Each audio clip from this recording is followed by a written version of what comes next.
pourquoi on a choisi de publier Le fils de Zawa?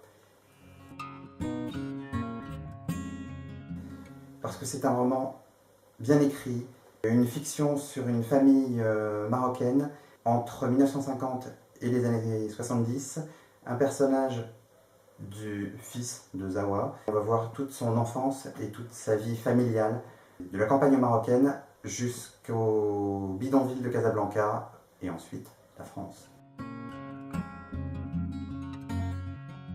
On a connu ce livre par l'intermédiaire de l'association Banlieue Plus, qui a organisé l'année dernière un concours de nouvelles. Asma Rakomom, l'auteur, a gagné ce prix. Et l'idée de Banlieue Plus était que le vainqueur du prix de la meilleure nouvelle gagnerait le droit d'être publié pour son premier roman. On a reçu le manuscrit, on l'a trouvé vraiment intéressant et on a décidé de tenter l'aventure et donc de publier ce livre en partenariat avec Banlieue Plus.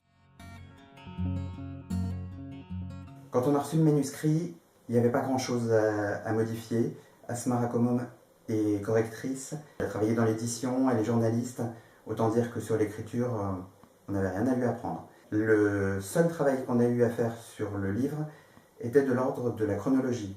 Il y avait plusieurs passages qui méritaient d'être remis dans l'ordre pour simplifier la lecture, pour que le lecteur sache exactement où il en est.